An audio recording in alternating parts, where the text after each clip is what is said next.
Hi everyone, my name is Jimmy Smith and welcome to episode number 27 of the Rambler podcast, where we are passionate about sharing what makes Cathedral Prep the standard of excellence. On this episode of the podcast, we are thrilled to have Almi Clerkin on as a guest. Almi is a proud 1981 graduate of Villa Maria Academy. She spent her college career at Gannon University, graduating cum laude with a BS in Business Management in 1985, and earned a Master of Arts with a distinction in Health Communications from Gannon in 2017. Almi is currently the Executive Director of the Sisters of St. Joseph Mission and Ministries Foundation. She came to the foundation by way of Gannon University advancement, where she worked nearly 5 years as an Associate VP, Mission Advancement Officer, Campaign Director, and Director of Stewardship and Planned Giving. For many years, Almi's name was synonymous with the Erie Playhouse, where she served from 1992 to 2017, first as the Youth Theater Director for 14 years, then adding the development duties for over 8 years, and finally Executive Director for 11 years. She has been on stage since she was 8 years old and has worked on over 400 theatrical productions in a variety of roles on and off the stage. Almi has a long history with the Sisters of St. Joseph and Villa Maria Academy, first as a graduate, Director of Development, Arts faculty, and directed over 30 musicals and plays from 1985 to 2005. Almi's husband, Sean, retired from 32 years of teaching and directing all things theater at Gannon, and is now the Episcopal Victor at St. John's Episcopal Church in Franklin, PA. Almi and Sean Clerkin have been married 38 years, and their son, Seamus, is a 2016 prep graduate. He is following in his family's footsteps, soon to begin his second year of his Master's in Theatre Education at Mary Immaculate College in Limerick, Ireland. So, Almi, we are very happy to have you on the podcast. Welcome. Oh, thank you so much for the invitation. Yeah, Glad absolutely. to be here. We're thrilled to have you and all the great things you've done with us in the school. It's a lot of fun seeing you around at different events like Mary's Day recently and all the different things. Oh, Mary's Day was beautiful. Oh my gosh, they did such a great job with that. So perfect. It felt just like I was in the Villa Auditorium. And that was one of the first Mary's Day I'd ever been to, and now I see why it was such a special day for Villa alums for so long to cherish, and now why for the prep community now we'll cherish those days going forward. That's wonderful. Before we get into some of the questions I have for you, talking back about your time at Villa, the leadership questions I have for you and success topics, do you mind talking to us a little bit about your role with the Sisters of St. Joseph and maybe, more so who they are, the organization, what they've done, where they're going? Just kind of talk to us about the Sisters of St. Joseph. Oh, thank you so much. Yeah. I'll tell you what, they started in France, and how cool is this? They had to wear black dresses because they had to be out on the street. You could be out all by yourself as a woman if you were a widow. So you wore black. Wow. So that's what they did. Yeah. And they sat out and they taught women how to make lace so they could earn money to pay for food and care for their children. So that's pretty cool. Yeah. So they started there. And then there was a bishop in about 1860 that called the sisters over here. I think it was in Missouri. I don't remember his name, so I apologize for that. But and then they came here to do their work. And what they found out and what the mission holds now is that whatever the era is how you help. Right? So they're very flexible women. Flexible in that, okay, we need to feed this community. We need to redevelop this neighborhood.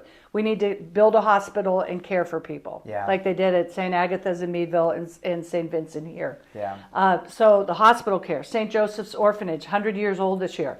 They started that, right, to care for the infants of families that couldn't care for their children anymore.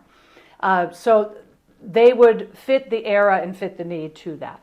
And so that's what they lived to do. Yeah. Of course, there were hundreds of them in the past. Now there's 66 sisters, and a lot of them are retired now, but their ministries were education, healthcare, spirituality, and direction. So they started Villa Maria High School, of course, in 1892, and they started the college. Oh, And interestingly, Gannon University by Archbishop Gannon was started with the charter from Villa Maria College. Oh, so yeah, wouldn't have started if it wasn't for that charter. So yeah, it's pretty cool. So because of these women and their passion for people and the community and taking care of those less fortunate is what they do. and or educating us to be better people, and or taking care of our illnesses in the hospitals. They have really made this community, along with the Benedictines and the Mercies, such a strong knit community, right? So as a Villa student, I didn't think of that every day, right? That this was their mission, and this is what they were led to do, and this is what they said, this is what this community needs. So that's pretty cool, and they still do that. So right now, the sisters have 4 ministries, and then those are the Sisters of St. Joseph Neighborhood Network in the Little Italy neighborhood, St. Mary's Home of Erie. They have St. Patrick's Haven in Erie and St. James Haven in Meadville.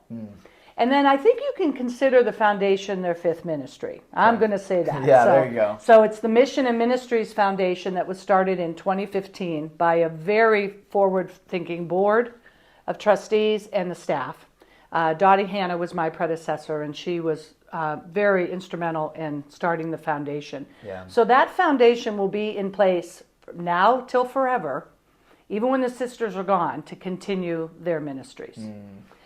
So now a lot that we do, though, is caring for the sisters. There was a time, I think it was Bishop Watson, that said these sisters should be paid what other people are paid. So there are years they weren't paid or getting Social Security, right, for the work that they did in the hospitals and the schools and the orphanage and beyond. So that was interesting. So they don't have that support. So the wonderful gifts we get every year helps, and the donor chooses. It either goes to the mission, caring for the sisters' support, or their ministries, or you can give it directly to the foundation. And then that money, when the sisters need it, they use it. And then we're fortunate enough to give out grants to the 4 ministries, is what we do. So that's kind of a nutshell, a long it's nutshell. Amazing work, what they do. I really have all the respect in the world for the things that they've started here in Erie, the things they continue to be involved in, and all the great work that they do. And, we're really fortunate in the Erie community that the Sisters of St. Joseph were here. You look at all the things you just listed that wouldn't have been here if it wasn't for them having their footprint here. So appreciate the work you're doing there. I'm sure you're having a blast since you've started out there. Oh, it's great. It really is. It's peaceful, but there's work to be done, and it's just very exciting. And I do want to mention Sister Mother Agnes Spencer, who was in 1860. Talk about a leader, because and the sisters that led following that, even including the 3 now: Sister Mary Drexler, Sister Carol Morehouse, and Sister Phyllis McCracken. They are hardworking, decisive women. And talk about leaders. So amazing people. I mean, we wouldn't have the hospitals and all that if it wasn't for Sister Mother Agnes's leadership. And I'll put a little plug in here for a podcast episode I did with Sister Mary Drexler, I think back in October, November. Might have been episode 4 or 5 or 6, something like that. But she really talked a lot about her past, how she came to be involved with the Sisters of St. Joseph, some of the leadership experiences she's had since being in the role she's in now and with Villa previously. So, that's a great episode to learn more about her. And those 3 ladies, the leadership now, they were just all voted in again for leading for the next 3 to 4 years. Because, and that process is amazing to watch. I was never there for the votes or the meetings or the prayer services. It's really just the sisters and just how that happened. And for the continuity of the foundation, it's a great time that those ladies continue to lead because they were there when it started as well. As members of the board, several of them. So so it's a great organization, great place, great mission, supported well by the people of Erie. So we're just very excited. That's awesome. Well, I appreciate you sharing that with us before we kind of get started here in the podcast. Well, let's start really with your time at Villa.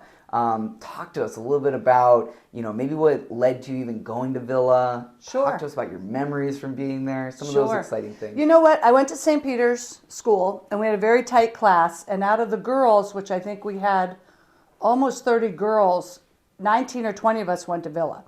And I remember we used to have an interview. So Sister Maura Sullivan came to our school, and she was one of the principals then, and they would interview us about being a student there. Oh. Yeah, so that was different and exciting both at the same time. Yeah. Okay, so then I find out, this is how I found out I made Villa, right? I go home and on my door, my mother opened my mail, that's okay, but on my door it said, "You made it!" And there was a huge thing for Villa and all that, so that's very exciting to do that. Matter of fact, when we went to the open house, I left my mother somewhere there, and she kept asking everybody, "Have you seen her? Have you seen her?" So I felt comfortable in the halls right away. So you were already acclimated. You were ready to go. I was.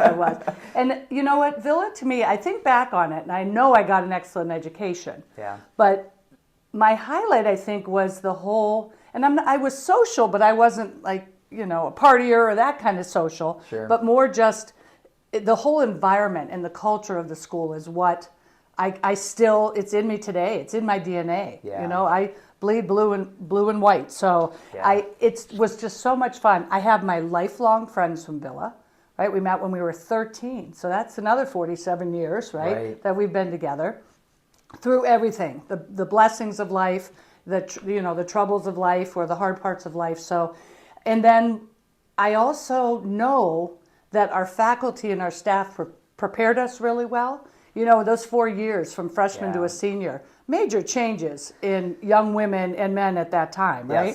Yes. Boys and girls, and we turn into women and men. So, but I also, I just remember, I think back now that they knew we were going to go through all these changes. We just thought, this is who we are kind of thing. Right. From freshman year to sophomore year, where I think our entire class sophomore year got a demerit because we were so bad in a meeting or something like that, right? Uh-oh. And then junior year, you're maturing a little bit more. And senior year, Mary's Day is a perfect example. They get it right. They pick the right people for Mary's Day, right? Yep. To represent your class. So that whole change, but the sisters knew that, and the lay faculty knew that. So so their support of us and education of us, I mean, that was awesome. Yeah. But the friendships, the time spent there, our waking hours there, more there than anywhere else. Yeah. Right. And then certainly if you had a hobby or something that you liked, so doing theater was what I did there, but also I was a cheerleader. Oh, nice. There's no way I could cheer today the way they cheer today. But I was the base. You know? The girls were on top. So, but that was always fun because then we got to be with kids of all the different classes too. Yeah. So, yeah. And I had some leadership opportunities there. I was freshman class president and then senior class president. Nice. And then I didn't do student council, but I was more, I hung with the class and felt comfortable doing that, you know, for the class itself. So we still get together. We have classmates that, we're getting together at the end of June. We get together every December. The reunion, we have a decent amount of ladies that show up, but and we've had some very special ladies in our class that are gone now. Yeah. And that's we talk a lot about them when we're all together. So, yeah. So it's just that connection, but also just the foundation it gave us for our futures. And the sisters have permeated my entire life. Yeah. And I think that's been a huge, keeps me optimistic and positive about things. So, yeah. Now, would you say that there were certain people or administrators during your time at Villa or teachers that really kind of stuck out to you more than others that really made an impact during your time as a student? Yeah, and I think the faculty that we had, again, just very supportive. Yeah. Because even though, now I feel like when I hear about schools, they're very attention to, they have a thing to teach everybody, but they know who you are. And our teachers did that back then, like it was the norm, right? Like to second do that. hand, Yeah, absolutely. So I'm just trying to think, I was in the business track. So Mrs. Sullivan, she was so great. And Kathy DiNicola. And I call her Kathy because when I did the plays for 20 years, she was associate vice president. Oh, gotcha. Yes. Or assistant principal. Sorry about that. No, yeah. And so she was the assistant principal, and so she would help with a lot of things, and she was always there for me. Sister Mary Drexler was a principal when I was doing the shows too, later after I graduated. Yeah. When we were students, we had 3 principals. Okay. So we had Sister Carol Morehouse, Sister Susan Dubé, and Sister Maura Sullivan. All 3 were different. They had their correct roles that they should be doing in the school. Yeah. Very helpful. I'll tell you what, we had rehearsal for Godspell our senior year. Yeah. And that's the only role my husband and I have shared. We both played Jesus. Okay. Because at Villa, it was all girls doing the shows right. at that time, right? So we were doing, and it was April Fool's Day. So this is how bad we were. We filled the elevator with balloons, and then we changed the three sisters' desk blotters on their desk. Oh, man, yeah. So that's the trouble we got in, So that's kind of it. But they were very supportive, very supportive of what we did and who we were. I think that was the biggest thing. Right, yeah. And they saw our gifts, and they let us use them, and they helped us steer them in the right direction. And that's something special that can be said about, Catholic education, private schools like Villa and Prep, and being able to help enrich the student, not just in the mind, but also the spirit, and really bring out all those elements of a student that, like you said, these years are so formative for kids between, freshman and senior year. And it's really amazing how, we go through those 4 years, such a short time, but so much development and change. Yes, absolutely. Well, I think back now to the beginning of COVID, right? Or something like that. Oh, and what these kids went through. And the faculty and staff. I don't know how any parent did that. My son was in college at that time, so he was responsible for everything he had to do himself, right? I wasn't helping him with anything. So I just don't know how they do it. But you think about that, that's almost been 4 years. And so that's 4 years. That's what these kids are going through now. Everything is, it's amazing how time goes and then how short it really is. So this class of 2023 were freshmen when that all happened. Oh my gosh. And that also they were freshmen when COVID happened. Wow. And then they were sophomores when the announcement for this merger happened. So, you take them as freshmen coming into Prep and Villa, everything's fine. And then by the end of their 4 years, how different their lives looked. I mean, they really had a lot they went through. They did. Well, you know what? And I wonder what that will do for their future. Yeah, because you're right. They're flexible. Well, they have to be, right? Yeah. And that dealing with change, it's the hardest thing, I'm sure, in life. Yeah. Is the change and the curveballs you're thrown, right? And right now, that class, it's their norm, right? It's their norm, It's their right? norm. So they're going to go now on to college, a lot of them, or right into the workforce, and that's great too. Till they know. Maybe they don't want to go to college for a couple of years, you know? Yeah. I mean, we're preparing them for that, but Correct. I don't know how every 18-year-old knows, I'm going right on to this kind of thing. So that's pretty amazing, and how many of them stick to that, right? Right. You might change your major, but you're still in school or whatever it happens Correct. to be. So I think that it'll be interesting as when they're parents or in their 30s or 40s and moving on in their careers, how this has affected them. Yeah. Now I'm curious to ask you too, speaking of the merger and whatnot. So your son went to Prep. Yes. You've always been such a proud Villa supporter, right? Yes. Being involved at the school for so long. I guess take us through what your initial reactions were to hear about what's going to happen. Sure. And then fast forward to now, how you feel about it. Yeah, sure. You know what? I was not overly angry or anything like that. Yeah. I think my gut feeling was oh no, now the future women in our community won't have what I was lucky enough to experience. I think that's what it was mostly for me and a lot of alumni. I'm sure of that. And I talked to classmates and same thing, they either were stronger in their beliefs or less, And then I was lucky enough to sit on a transition committee. Okay. So we had 2 students on the committee, and they were juniors, so they were coming to their senior year this year. And they said, we understand all of that those things that have happened and how you feel, but we're excited, right? And again, I'm assuming those 2 students were picked because they represent the students, right? I'm sure that was, because that's challenging to pick students to be on a committee like that, but I'm sure they were the right ones. And they just said, so please think of it from our experience, right? So, I graduated from Villa 42 years ago. Yeah. They don't, okay, so I'm sad about that, right? But, we were promised, and also, too, the communication in that area, and that's a huge part of leadership, it was a little off. Yeah. And I think most of us knew that. There were some challenges there. But it's gotten a lot better. And we're getting the information. And again, part of communication and the biggest part is the listening part. So I think the women are being listened to as well. Yeah. And then just lucky enough this year I got to work on one of the shows with Father Mike and Mr. Rose and Mr. Lesso. And we had a good time, and I didn't see like division between the students at all. Yeah. The other thing that I thought was pretty cool when I came here, I came then for a Villa alumni morning session, right? Yes. And I've talked to several people that would like some more of those, not necessarily just morning because they work Correct. or something. So we hope we have more of those with President Smith or any of the faculty or staff. So those would be nice in the future. I will say we've had conversations in our office here to do another event like that. That would be catered great. more towards the evening. I think we called that one coffee and conversation. So maybe we'll do, cocktails and conversation, something fun like that. Yeah. But be able to do more of an evening session, just have an open, candid conversation where we do want to listen. We want people to come that are very excited. We want people to come who are frustrated. We want to hear you out and be able to know what's going on. So, I think that could be coming up soon. Yeah, and as women or as a leader or as a parent, we just want to be informed and we want to hear what's happening. Correct. Because we care about that. Yeah.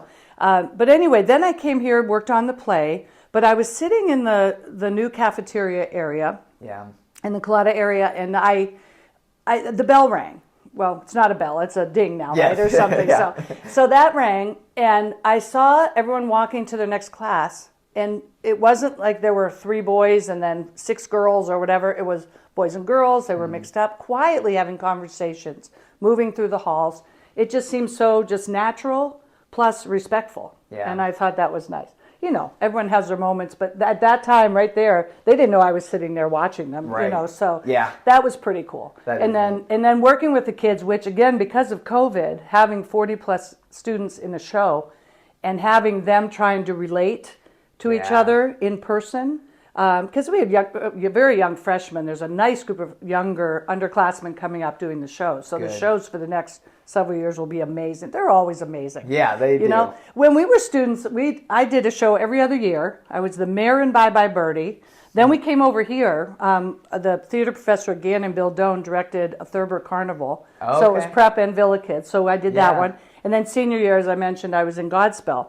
And so that was 3 shows in 4 years. When my son was here and he graduated in 2016, Seamus did 17 shows in 4 years. Oh my gosh. Yeah. And people said to me, why, how, why? And I said, well, first of all, when he's busier, he has better time management. So some kids are like that. Yeah.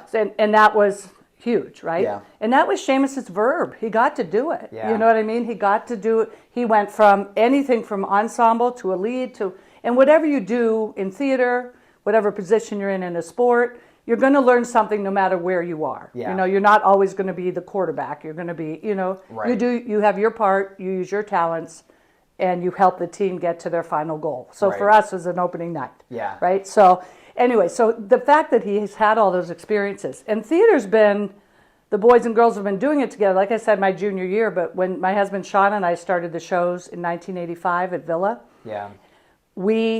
first show we did was Joseph and the Amazing Technicolor Dreamcoat, and it was Prep and Villa. Yeah. We did that, and we did that for 20 plus years. Then Father Mike, when he took over the whole program, and now he's lucky to have Patrick Rose with him and Andy Alessos to do help there too. So it's very exciting. That theater, that's been happening the whole time. Yeah. The whole time together. Yes. So, and if the school looked at that, they'd see this is how it works. Right, which I'm sure they did. So, Correct. Yeah. Well, and when I was a student, freshman through junior year, Prep and Villa never officially merged or did any of that even yet. Those conversations that had happened back then. And I remember the Villa girls would be over because they had theater practice after school with the boys, and we always did that stuff already. My senior year was the first year that Prep and Villa were now one institution. Oh. The only thing that we did together that time was the all-school mass beginning of the school year. And then since now seeing up till this last year when we were officially together on one campus, every year I can see they brought the school more and more aligned together. You look at the event center. I worked there for 3 years. I would see the students together all the time between track practices or basketball and all these different sports that are happening there. Right. They're practicing together. They're doing all this stuff together for maybe not basketball, but track and field and swimming and different things like that. So now just kind of bring it together, it just felt like it was leading up to that moment where everybody was more prepared for it than just completely a new set of people coming together without any interaction. So I think that was a positive thing too. I want to transition a little bit here. I know one of the things that I want to talk about with you is the amount of success you've had in your career, because you've been doing some amazing work through your life. I mean, it's just, thank you. No, yeah, just reading your bio. I mean, everybody can hear what you've been able to accomplish and do. And, I kind of want to talk to a little bit about how you were able to achieve that. A lot of our podcast listeners are either young professionals or people in their career that are listening to learn a little bit from you and your experiences. Mm-hmm. So I guess kind of starting off with this basic question, and take it how you will, but how do you define success? Wow, I think success to me, well, first of all, that I can wake up every day and do what God has given me to do, I can do. Mm. So I think that is huge, that I get to use the talents that I've been given. I've always worked, no, I shouldn't say always. When Sean was at graduate school in Virginia, I was hired at Progressive Insurance for the financial services division. I went in as just to be a customer service rep, right? And be on the phone and deal. I was hired as the director of that department. Mm. So they saw something in me then that I could do. So that was professional and for money, profit, right? Yeah. So, but the rest of my career has been with nonprofits. So I think I love working with a mission. So if I can help fulfill that mission, then I feel like I've had some success. Was that intentional that you wanted to go to the nonprofit, or did it almost happen where a job came up, caught your interest, you went and did it, and then found that as you were working in a nonprofit? Yeah. Well, the first nonprofit I worked at was Villa High School then, so Villa Marie Academy. So we came back to town. I came back 9 months after Sean came back, and he went down for school, and I still had work and theater commitments. Yeah. So I was down there, and he was up here working for Gannon already. Yeah. So when I came back, the job of development director became open for Villa, for the high school. Yeah. So I was hired there. So I think, I'm sure I was drawn to Villa. Right. And then, of course, I knew Villa always had a mission, but, as a 25, 26-year-old, I could see, that was the foundation of whatever Villa did. Yeah. So, and then I think I did start liking that for sure. I mean, that was a huge part of being there, and the fact that being in the halls. Yeah. And I do like, because doing theater, which that's what the most I've done in my life, doing theater, you have an opening night. So you have that goal to get there and bring that team to to give the best performance they can give that night, right? And then for the rest, because we're just trying to make people happy. That's all, that's a good mission. Yeah, right. You might learn something too at the same time, right? But so I think then when I was hired as the very first youth theater, paid full-time youth theater director at the Playhouse. They had great volunteers before then. John Burton, Leo Estes, they had all these great people. And by the way, John Burton directed Godspell of Villa our senior year. Oh, there you go. Yeah, so we have a connection. And he was in our wedding, so it was a lifelong connection with a great, great guy. Yeah. So anyway, I think that was a huge part of it. And then the Playhouse, I probably could have stayed there a lot longer than I did. And I was there 25 years. But when I was hired as executive director, and this doesn't happen very often, I said to them in September of 2006, I will work till August 31st of 2017. Yeah. And I'll work really hard. And I had the best family in the world that supported me, that knew that the Playhouse was first, and then the family, and then, and very supportive. So I think that's another reason for success. If we're lucky enough to have a family that supports us, and this whole time I had my girls from Villa, right? Yeah. So I've had that my whole life. And interestingly, Sean went to a public school in Johnsonburg, great school, and all the schools are great, right? Yeah. But you just have to find your niche, like most things. So he said to me several times when we met at Gannon at college, he said, I don't have friends like you have. You know what I mean? So the fact that my friends have been there for everything, again, that's success in my mind, right? That I have the support and, the people that can give me good criticism, right? And say, hey, have you thought of it this way, right? Yep. I also think a lot of people learn from people. I always say to Seamus, watch people. You'll learn what to do. Yeah. But you also learn what not to do. So, I mean, I think that if that's how your mind works and you want to think it that way, it's good. Yeah. So and you're off of that topic, you're watching people, right? See what to do, what not to do. I guess what are some of the key qualities or characteristics that you would believe that are essential for somebody to accomplish success. And having, going off the topic of just things you've observed through your years in your career. Yeah, I think the most, and it's so simple, just work hard. Just honest to God, work hard. Yeah. Don't blame anybody else for things that aren't done. And as a leader, work as hard, if not harder than your teammates, because they're working hard, right? Yeah. I also, communication, hands down, is a thing. And I'm not the best at it, but I ask the people I work with all the time, what are your thoughts? What do you think? I'll take all of these into consideration, kind of thing. Plus, what do they need to do their job? Yeah. So just putting yourself out there and go see them. If they're in Playhouse, we were in 2 different buildings. If I didn't go over to the shop once a week, then bad on me for not doing that. Right. So just talking to them and let them have some input. So communication, and be a good listener. I am not always a good listener, and a lot of people will tell you that. But and the other thing I do is when I think something's over, for me it's over. Yeah. But for someone else it might not be. So I've moved on, or I've talked to the source instead of hearing what everybody else is hearing. Yeah. Try to clear it up. I think it's done. Yeah, and it's not. It's not. That's a challenge that I have. Yeah. I also think patience too, and that's a challenge for me, but I have more patience at work than I do at home.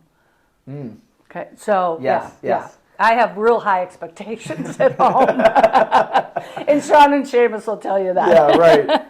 So anyway, and then I think we were just talking about this last week. We have a Wednesday prayer at 9:00 for the people in the administration building for the Sisters of St. Joseph, and it's very nice. I'll come up to it and I'll go, oh, we have to go to prayer today. And then it's always a great conversation and people share. But we just talked last weekend, and the sisters have this motto to be kind.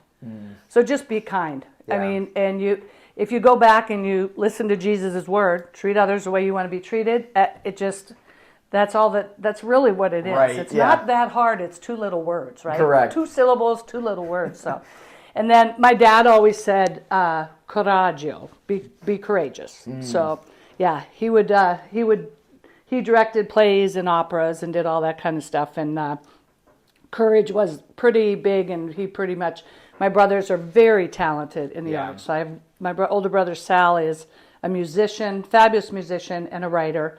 My younger brother Paul, who graduated from prep in '83, is the art director for the Coachella Music and Art Festival out in California. Wow. Very talented. Wow. And then I got the theater bug. So we're using our gifts. We're trying to be courageous. We work as hard as we can. Try to be kind and listen to other people. Yeah. And so for the listeners on the podcast right now, I would say, take what Almi was talking about here and reflect on your own position where you're at in your career. If you're an aspiring leader, how are you working hard to achieve the next level of where you want to be? Are you taking responsibility for all areas of your life and where you're at right now? Are you communicating with the people around you? Are you listening to those around you? Do you have the patience and perseverance to keep on the path?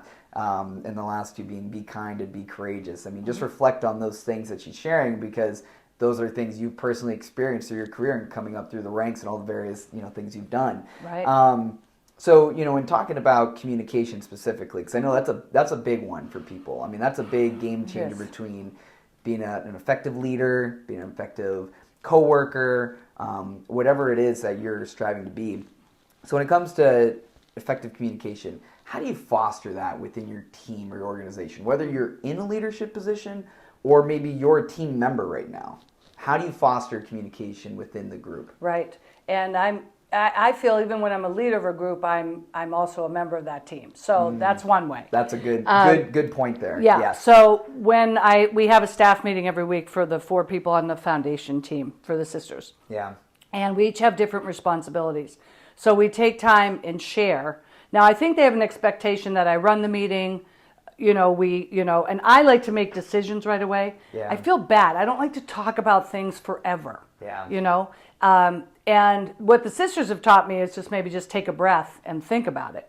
Think about it a little bit longer than you would have.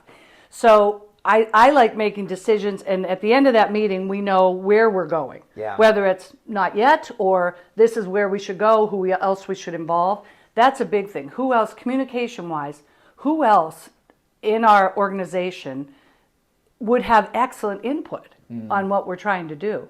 So we have one thing, a grant coming up that we have for the sisters. We want to redo this hair salon. Now that seems very simple, but they've been at the Community Living Center since 1993, I believe, was when they moved there.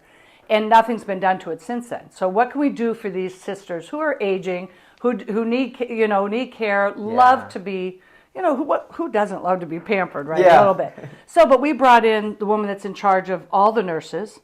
We brought in the person in charge of all the volunteers and that type of thing. We talked to the two ladies that come in to take care of the sisters. So the finance person is in the room. So we bring everybody together that we need to. So I think that's big. But I asked the team, who do you think should be there? Because they'll think of someone. We invited the administrative assistant because she's so good at making decisions. Yeah. Boom, and she'll say, well, what did you think of this? And it's like, no, we didn't. Yeah. So I think just involving other people, and you might have a really good idea, but there's more than one way to do something. Right. Okay, so maybe you don't have to, like they say, I'm not going to fight that battle. That worked, right? I don't usually think of it as a battle, but that's a phrase I hear a lot. But maybe just understand that there's always more than one way to do something and see if that can come about. But then again, as a leader, you have to be strong enough to say, you know what, I appreciate that, and maybe the next time we can try that, but right now this is what we have to do. Right. So, and I think collectively we're only as good as the sum of all of us working together. Absolutely. Because you get a conversation going about this one topic as a team just because you're spurring communication, sparks an idea with somebody else. I was actually listening to a little clip from Jeff Bezos this morning. He was talking about they wanted to create a loyalty program in Amazon, and as they were kicking around this idea, trying to figure out how they would make it work, a junior associate engineer came up with the idea of Amazon Prime and what it was today. Wow. And he said that's what he loves so much about Amazon is they are not like Jeff Bezos or the senior VPs have to be the decision makers and the idea people. It's a collective group, and that's what I hear from you as well, talking about collectively coming together and communicating in ways that you can be effective as a group. And then thank those people for doing that. Yes. Yeah, I think sometimes we forget about and this is the fundraising in me, is the stewardship end of it, and the keeping them informed.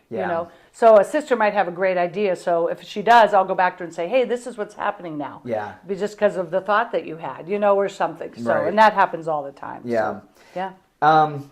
So I want to talk about goal setting too, because you don't accomplish the things you've done with fundraising and all the great work you've been able to do if you don't have these goals that you're striving for. So I'm just curious to see your mindset a little bit about maybe the importance on setting goals, where that's been at in your career, and then also how you go about goal setting. And I guess you can kind of hit also, if you don't mind, kind of balancing, short-term goals, long-term goals, vision, like 5-year stuff, just kind of all things goals setting that you can think of. Yeah. All right. Thank you. I think back to being at Progressive or with Villa, and I think I was still too young there to realize how important goal setting was. Now, as I set goals now, sometimes I don't accomplish them, right? You get close, or sometimes you do, and you have to celebrate that. Yeah. And if you don't accomplish it, there's a reason why. If you've tried, then well, maybe that wasn't what should have been done, or what's the next thing, you know? Sometimes most of the times I put goals with things to do. So more tangible things. I'm not a lofty, in my head, thinking, meditating an hour a day kind of person. Yeah. It's just like, what has to be done, let's go do it. So that's my personality and how I operate. But so at the Playhouse, when I was first hired, I said, we need a goal, like every year to do something. Yeah. So we did. So whether it was new seats, 500 new seats, no way we could have done that unless the 500 seats were donated by donors that all gave $250. Right. And people would say, well, what if you don't get it all? I said, well, we can't do it if we don't get it all. Yeah. You know what I mean? That kind of a thing. Yeah. So it might be that, or renovating the whole front of the theater. But I would do pieces so people could see success. And plus, you can accomplish that, I think. If that makes sense. Yeah. One year we decided that how could we share the Playhouse beyond? And we went... Erie has 4 sister cities, so we went to Dungarvan, Ireland, and performed at their community theater, and then they came to us 2 years later. So we would do things like that. So and at the Playhouse, it's all about, I never know what group to say is the most important. The volunteers, right? If we didn't have them, They are the priority. We wouldn't have shows. Yeah. The audiences, though, we wouldn't have shows if they didn't want to sit and communally enjoy some activity, right? And enjoy it with someone else, not just sit at home alone, right? Yeah. And then the donors, right? It couldn't happen without them. So, and then the staff was wonderful. The board was strong. You need a strong board, and that's the other thing in setting goals. As a leader, you need someone to talk to as well. That's I'll say above you, for lack of a better word. Yeah. But either as a nonprofit leader that you report to a board, or even in a for-profit business, you report to a president or VP or whatever it is. Yeah. They need to be supportive of you. If we failed at the Playhouse ever, it was because we didn't work together well enough that way. Yeah. And me as a headstrong leader possibly didn't go and ask. Right. It's okay. It's not weak to ask. Yeah. And I think if that's anything for your generation and those coming after you, is it's okay to talk to people 30, 40, 50, 60 years old. It's okay to talk to us. We'll share. Yeah. We're not going to tell you what to do, but if we've lived it and we can give you just some little pearl of wisdom that might help you, right? Well, I think the thing that I've always thought is that, if it helps me to solve a problem before I even face it, that saves me maybe years of time, or potentially an opportunity that I would have missed on if it wasn't for a conversation. You get one little nugget from somebody that can help you. Absolutely. Yeah. Well, and the other thing too is that I find is you don't have to reinvent the wheel. Yeah. Right? You're going to have ideas. I've sat in workshops where they show you a bunch of bananas and they say, "What does that make you feel about leadership?" Well, we're all the same. Yeah. Or it takes 8 of us to do this, right? Or if you take one away, well, I'm by myself now. So, whatever it happens to be, all those things that are out there. Yeah. But that's really, really important, that you are not out there by yourself. There's other ideas that you can borrow from, and that's a form of flattery, they say. Or it happened before. Maybe your predecessor did something 6 years ago, and it worked. Yeah. And then they did away with it, right? And then, maybe you can bring it back in a different form. Right. But you're not reinventing the wheel. I think that was hard in the nonprofit world, because we'd write grants to get money, right? Yeah. It's very hard, as you know, to raise money. It's very hard. And every cause is good. And theater's not like a charity. It's not food, shelter, right? Those types of things. So, but it's important to a community. So I think that when you're working in a nonprofit like that and you have to raise money and do those types of things, you need all these groups around you to help you and be a part of it. And then bring everybody in and then let them know, again, you have the mission, you got what you have to do. Right. So just do it. Right. Do that. Yes. And if it doesn't fit the mission, don't do it. Yeah. And it sounds like, in listening to you too with goals, I mean, number one, the first thing you even started talking about was you would need to identify a goal. First of all, like, you need to do something that you're shooting for, to aim for, like you were talking about with the seats, in the auditorium and whatever it was. And then also I liked how you said you take a goal, but you also break it into pieces. So it seems like it's attainable to people as you're working up the ladder, so to speak, to getting there. So yeah, that makes a lot of sense on how you kind of broke out those elements of it with that. Right. Well, can I add one more thing to that? Yeah, please do. Because even say we did the seats, then we did the front of the theater, right? Yeah. Then we went over to the shop and made improvements or new equipment. I always said to the staff, what do you need to do your job the best you can do it? Yeah. And that's what we work toward. So you do that. But then we still, with the board, did a strategic plan. And we had this lofty goal, right? And then in my last year, we raised $2 million to do the stage and the orchestra pit down below. Which they're still getting used to, I think. And even when I walk in there, I go, "Ooh, this just is so different," kind of thing.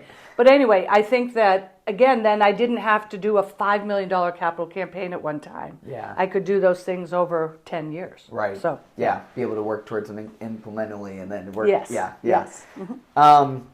So, on the, just listening to you, you're a high energy leader. You're somebody who really sets a vision, and you go for it, right? You seem like the kind of person. A little too much. Yeah.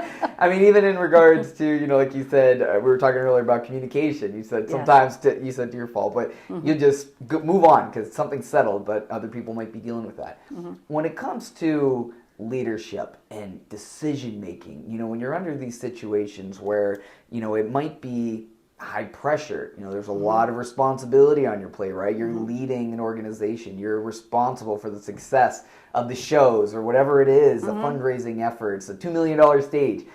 hey, it's on you, right? It's your team collectively, but ultimately everybody's looking at you as the leader.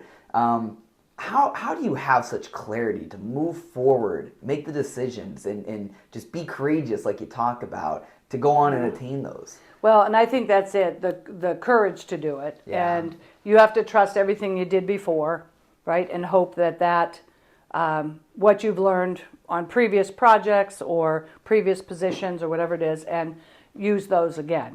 Don't forget what you've already accomplished. I guess if you don't forget that, you can say, okay, now I can build on that. Right. And, so, and I'm sure that I do that, but I don't consciously think, well, what did I do at Villa to help me at the Playhouse? I don't think that way, but it's just who you are too, I think, right? So just and again, if you have a mentor, like my first board president, Scott Sessler, I met with him every week. And he was the first time he's ever been a board president. So we did that for probably 6 months. Yeah. Right? So I think depending on other people that you can go to, right? So a mentor, or, like my husband has a spiritual counselor, that's what you do, right? So you can remember that your gifts are strong and you can continue to use those.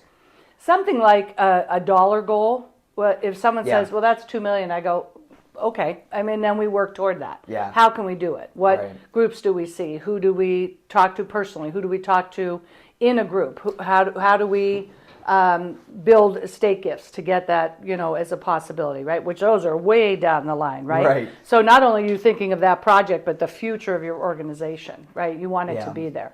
So I'm not sure I answered your question very well. No, you did. And one of the things that you said that really, you're talking about the little victories and not forgetting those, because I've heard before, confidence is like a muscle, right? It's just like working out. You got to build that muscle that you want to have more strength, in your physical body, but also your confidence can grow as you achieve little victories. So you might be somebody listening to this podcast, you're like, I haven't ever raised $2 million. That's such a lofty goal. How would I ever even do that? Don't start at $2 million. Start at 2,000. Right. And then have that victory under your belt and then say, okay, now I'm going to go for 10,000. And just not incrementally, but build that up in yourself to where you can say, you know what, I can do more than what I've done because I just did this. And so the little victories comment you just made was really good. And this has taken me 30 plus 40 years to do. Right. So it does take time. So I don't always think of that either, but just talking to you, I have, and just the patience and knowing that that'll come.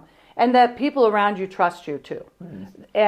But you have to earn that trust, and then you have to live up to it. Right. Because if you don't, I always wondered, if someone was in a job and they constantly complain about it, why are you doing that job? Yeah, right. Right? Now I don't know that people will be in careers for 25 years anymore. I don't know that. I don't picture my son doing that. Right. But if he does, great. But if not, fine. But I just wonder, if you're not happy, please try to find something else to make you happy. Yeah. And I've lucked out because there's high energy. Well, I love a Villa, high energy jobs like the Playhouse and working at Gannon. Gannon is a non-stop place. Any university should be, and this was. Yeah. So, and then I have an opportunity to apply for the Sisters of St. Joseph, and it's like, this is a great fit for my last career. Usually, Yes. I'll go as long as, I don't plan on retiring in 4 or 5 years, but who knows what life brings. Correct. So, right? But I could stay here with the sisters, and our goal, and this is a lofty goal, there's 66 of them left in northwestern Pennsylvania. And just since I've been there 7 years, 4 have passed. 4 wonderful ladies. Geraldine Olin, Sister Martha Ann Rinderly, Sister James Francis, and just more recently, Sister Teresa Marie Bourne. And I see them going, and the foundation's job is to have enough dollars to continue the sisters' ministries, even if they're not here. And so that's our goal. That's what we're doing. Every day, that's what we're working toward for the foundation. It's legacy, and they deserve it. If we didn't have the SSJs, the Benedictines, the Mercy Sisters, even the Carmelites when we had them, Erie would not be anything like it is. Right. Anything like it is. And I think that's something, so if anybody listening, I had a podcast episode with Sister Mary Drexler back in September, October, where she was able to talk to us about the SSJs and her role there and how she got involved. And I would encourage anybody to go back and listen to that episode because you really get to hear more about her and how she was able to do what she's been able to accomplish there. But yeah, it really is amazing when you think about all the work that has been done by the sisters. Yeah. And so in your position as a leader, right, I mean, you're on the forefront of decision making, you're on the forefront of leading campaigns or whatever it is that you're doing. How do you handle criticism, feedback, both positive and negative, right? Because I'm sure you've had some really big wins in your career and you're feeling great about yourself, right? Everyone's telling you how great you are. No, that doesn't happen a lot. No, I'm teasing. So how do you handle that as a leader? The great positive feedback, but also the criticism and the negative people talking and the naysayers. So to speak. Yeah. Well, first of all, I'm not on Facebook. Well, I'm in one little private group because I'm working on a show right now. So I really do not do social media, and my husband and son will tell you that because I always say, well, what's going on there? Well, you could go on. No, I don't want to go on. Yeah, right, yeah. So I stay away from that. And I ran for mayor in Erie in 2016 into 17. There were 9 of us that ran. So, I ran against Joe Schember, of course. He won. Yeah. He's doing a great job. Nice guy. And what Erie needed at that time, a cheerleader and a good team around him that's doing hard work. Good. So anyway, I did that, and my husband said after the primaries, he said, oh, I'm so glad you weren't on social media. You would have been so hurt. And I'm like, yeah, what can you do, right? People are going to say stuff, and I think that's weak. If you're going to, some criticism, it's face-to-face, and it's constructive. If it's not constructive, don't say it. Yeah. It's not worth it, But I think theater really has prepared me for that, because every show we did, not anymore, but we were reviewed. You know what I mean? Yeah. Every show was reviewed, and we were told what was good and bad in that person's eyes, right? Or you get the applause, or people don't come to a show, or the seat, you can't get a ticket to a show because it's so good. So I think that kind of helped a lot. So. And then now, like if we send out our donor impact report we sent out in May for the sisters, gotten a couple of feedback on it, and very positive, right? And others just very small details that, should you fix this kind of a thing. Right. So I don't mind the criticism if it's constructive. Now, after every project we do, like I worked on my very first Thanksgiving fund in November with the sisters, an amazing feat. Because this year they raised over $72,000. The highest year was $82,000, and this year we set a goal of $100,000. So with that, the people that are involved in that and trying to make that happen, it's an amazing thing. But then we turned around and out of that 72 gave away $66,600 to 45 nonprofits that feed people. Right. So the sisters are giving the stuff away. Yeah. But after that we had a meeting, and this is terrible. In theater, it's called a post-mortem. I've heard that terminology before. Yeah, we don't do that in for the sisters. We just do a follow-up meeting. Yeah. And it is what went well and what can we do better next time. That's it. So I think self-analysis is also good. Right. And I probably can handle that better than other people telling me, But if it's constructive, I don't mind getting it. Yeah, and I think if you need to have some maturity to you. If we just talk like candidly, you just gotta be mature. You remove yourself emotionally from what you're looking at, meaning if it's the keyboard warriors out there, saying their 2 cents, or you're hearing face to face with somebody about things that you're not doing well in this moment, but you need to improve this. If you remove yourself emotionally, just be mature enough to receive that and say, you know what, I'm gonna improve in these areas.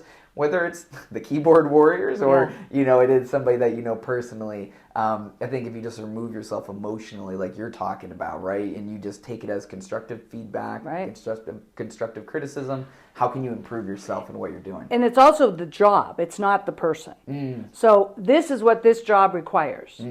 That's you're doing it, but then could you do, this needs to be done more completely. Right. Or something. So if it's the job. And if someone's like, wenching at you, I mean, truly, if someone's talking to you and they're talking about someone else, just say, go talk to them. Right, yes. Enough of this. Right. I'm not a big fan of that. I am not either. A big fan. Absolutely. Go right to the source. In the butt right away. Yeah. I upset a sister last week because I put furniture in a room. I didn't know that was a problem, right? So someone else told me, But then I went right to the sister. I said, I am so sorry. If what can I do next to make this better? Right. You know what I mean?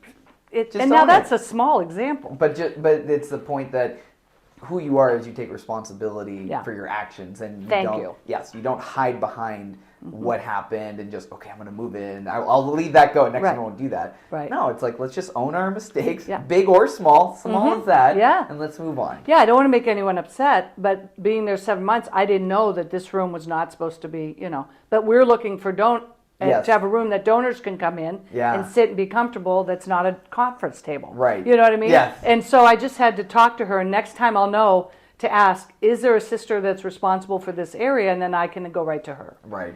So you learn every day. Yep. Yeah. So anybody listening to this podcast, Almi, who they're an aspiring leader, maybe they lead a group of 2 or 3, maybe they don't lead anybody yet, or maybe they got a good amount of people, I don't want to say under them, but in their team that they're leading. What advice do you have for them, for somebody who is an aspiring leader? I'd say availability, which is very hard when you're a leader because you're in meetings with your supervisors and things, right? And I've seen that a lot on the college level, especially. Yeah. There's so many meetings solving things, but you have to be available to them. Yeah. Just be a really good listener. Yep. And let them talk. And that's something that I have trouble with because my thoughts keep rolling, right? I'm thinking of what's the next step, and they even haven't done this step yet. So so just listen if you can, and just take a deep breath. I have a saying now by my desk. Can I tell you this really fast? Yeah. So Sister Jean Baptiste Deluzio, she's a doll. She just turned 98. Wow. And she helps us out in the foundation office. She makes thank you calls. She's a gem. Aww. So she has this thing that she says, and Jesus was silent. That's what she says. So it is. Well, I almost put it above my door. It's just on a sticky note right there, right? So it's just listen, be silent. That helps you there. But also listen, be silent if you get frustrated over the silliest little thing. Yeah. I hate to tell you in my car every day, I'm like, and Jesus was silent. If I can be honest with you too, when I started this podcast, I had to start telling myself, just be quiet, let the guest talk, because I'm somebody who's high energy too. I like to have these conversations going. I got things on my mind, but Jesus was silent. Yeah, you're doing a great job. It really, really works. Yes. I actually feel my blood pressure go down when I say it to myself or out loud. Well, that's a good tip of advice for anybody who's like us, who has that. Sister Jean. Yes. That's great. Oh, man. Yeah. So I'm going to start winding down the podcast here. I mean, these have been really great, tidbits of information you've been able to share with us based on your years of experience through so many different avenues of success you've had. So appreciate that. Thank you. The last question I have for you is one I didn't preface you on, all right? So this is one I ask all of our alumni guests. Okay. It's a consistent question I've asked since I've started the podcast.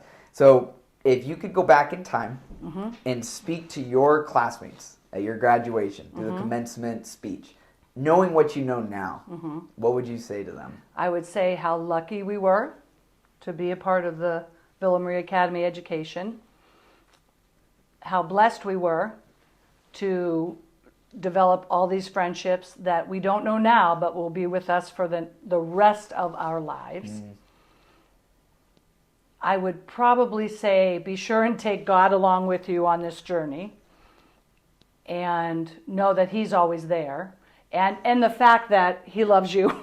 I mean, that's just it, right? Yeah. I mean, He loves us so much that, so love is there. Yeah. And no matter what you're going through, there's an answer. There's an answer. Don't quit.